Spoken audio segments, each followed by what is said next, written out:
Halo, selamat datang kembali di channel Mama Sandim. Di video kali ini, Mama Sandim akan eksplor Jogja dan Solo, dua kota yang sangat kental dengan budaya, tradisional, dan sejarah, hingga kulinernya yang memanjakan lidah. So, ayo kita mulai perjalanannya.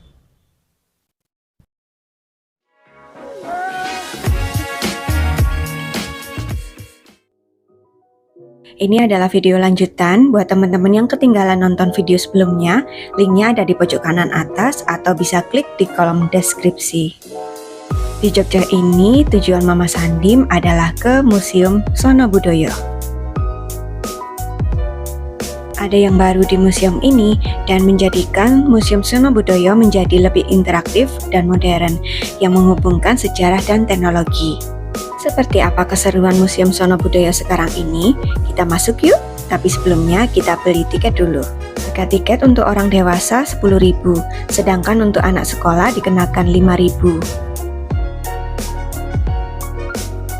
Pas Mama Sandim kesana lagi ada pameran temporer Annual Museum Exhibition atau AMEX dalam rangka ulang tahun Museum Sono Budoyo yang ke-88. Tapi pameran ini hanya bersifat temporer dan sudah berakhir tanggal 31 Desember 2023. Pameran AMEX ini bertema interkoneksi budaya dari perdagangan maritim di Asia Tenggara, khususnya di Nusantara. Jadinya seperti menceritakan tentang pengaruh perdagangan di maritim terhadap budaya, agama, hingga teknologi kelautan yang berkembang di Nusantara.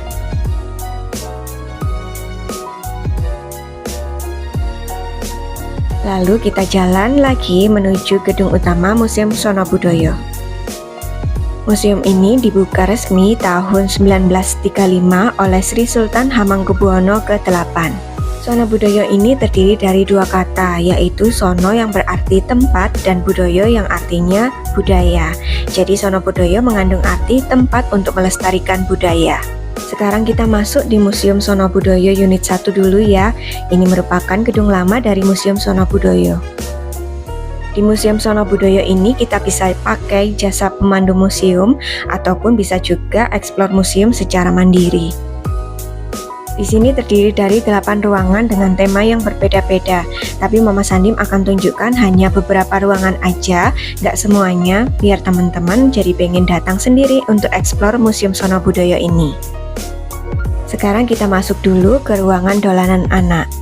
Tentu saja yang dipamerkan di ruangan dolanan anak ini adalah berbagai macam dolanan anak-anak yang masih tradisional dari zaman dahulu.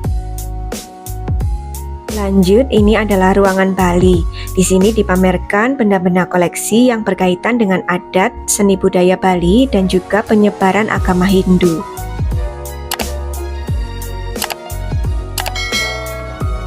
Lanjut lagi masuk ke ruangan senjata. Di sini ada banyak koleksi persenjataan dalam berbagai bentuk seperti keris, tombak, ataupun arit. Nah, kita keluar dari unit 1 tadi, kemudian kita jalan menuju ke unit 2. Ini adalah gedung baru dari Museum Sono Budoyo. Di gedung baru ini banyak koleksi yang dipamerkan dengan menggabungkan unsur teknologi, dan di sini juga ada fasilitas baru dari Museum Sono Budoyo yaitu wahana interaktif. Setelah masuk di lantai 1, di sisi kanan pintu masuk tadi ada area perhelatan dan perjamuan.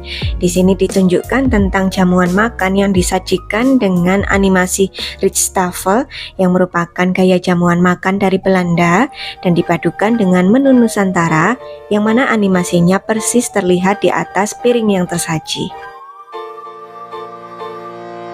Kita bisa loh memilih beberapa pilihan animasinya seperti animasi makanan keraton, makanan hotel, dan makanan rumahan. Sedangkan di sisi kiri pintu masuk masih di lantai 1 ya, dipamerkan koleksi jenis alat transportasi dari waktu ke waktu dan juga ada beberapa miniatur alat transportasi zaman dulu. Tidak hanya koleksi saja, di sini juga ada penjelasan tentang koleksi yang dipamerkan seperti contohnya Tedak Loji ini.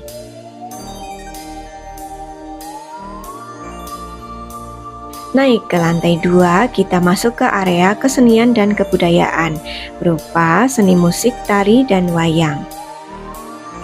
Di area ini ada alat musik gamelan yang dipamerkan. Berbagai jenis wayang juga dipajang di lantai 2 ini.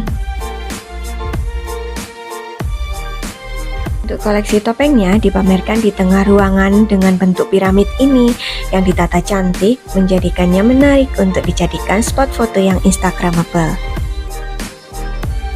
Ada juga patung penari yang sedang menarikan tari bedoyo, yang mana tarian ini diciptakan oleh Hamengkubuwono I yang menceritakan pernikahan Sultan Agung dari Mataram dan Ratu Kidul penguasa Laut Selatan. Naik lagi ke lantai 3, ditunjukkan koleksi senjata tradisional Jawa yaitu keris.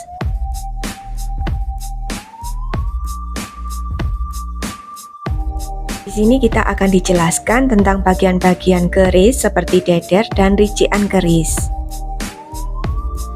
Lanjut ke lantai 4, di sini ditunjukkan skema daur hidup manusia yang dijelaskan melalui kain batik. Ternyata sebagai masyarakat Jawa, proses kehidupan manusia itu selalu diiringi dengan kain batik. Mulai dari kelahiran, lamaran, pernikahan, melahirkan, hingga kematian, tidak pernah jauh dari penggunaan kain batik. Dan semua fase kehidupan itu akan menggunakan motif batik yang berbeda-beda, di mana terdapat makna tersendiri di balik masing-masing motif batiknya. Lanjut kita lihat fasilitas baru dari Museum Sono Budoyo, yaitu wahana interaktif.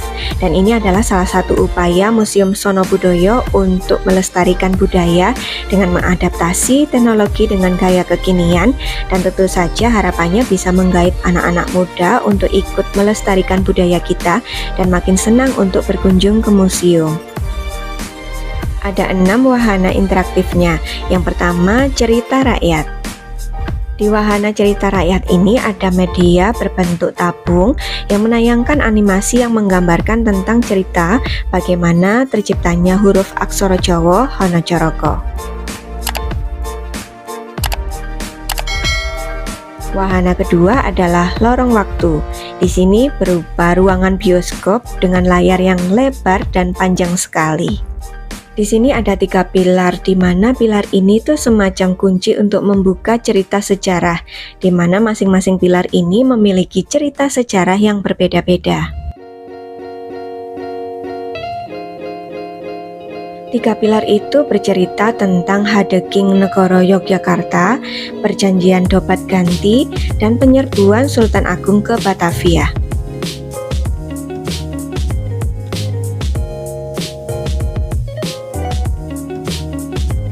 Lanjut ke wahana selanjutnya, yang ketiga, yaitu jemparingan atau panahan. Di wahana ini kita bisa memanah secara virtual, jadi semacam permainan tradisional panahan tapi dikemas dalam teknologi virtual reality atau VR. Karena secara virtual, jadi permainan panahan ini bisa dimainkan dari anak-anak hingga dewasa. Permainan ini gratis ya, tapi berbatas waktu supaya bisa bergantian dengan yang lainnya. Lanjut ke wahana selanjutnya, yaitu sumbu filosofi. Ini berbentuk mapping dari bangunan-bangunan yang ada di Jogja, seperti Gedung Bank Indonesia, Museum Sono Budoyo, Benteng Vredenburg, Pasar Beringharjo, hingga Tugu Jogja, yang mana diproyeksikan dengan lampu visual yang membuat wahana ini makin menarik.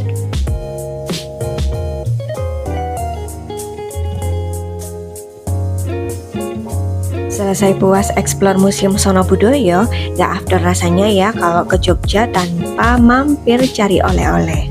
Sepanjang jalan Malioboro ini ada banyak toko yang menjual souvenir dan oleh-oleh khas Jogja. Salah satunya di toko ini. Di sini menjual banyak item yang bisa dijadikan buah tangan dari Jogja. Ada bagian lurik, tas, daster, baju, sampai souvenir juga ada.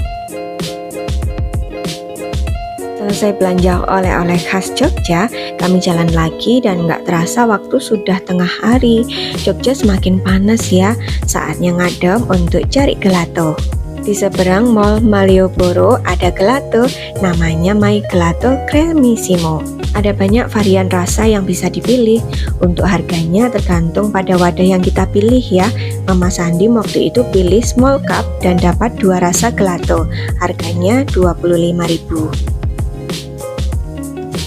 Untuk duduknya bisa di lantai atas sambil menikmati suasana Malioboro. Setelah puas jalan-jalan di Jogja walaupun cuma setengah hari, Mama Sandim harus segera kembali ke Stasiun Palur untuk memulai eksplor kota Solo. Kemana aja Mama Sandim akan jalan-jalan di kota Solo ini? Kita lanjut di part 4 ya.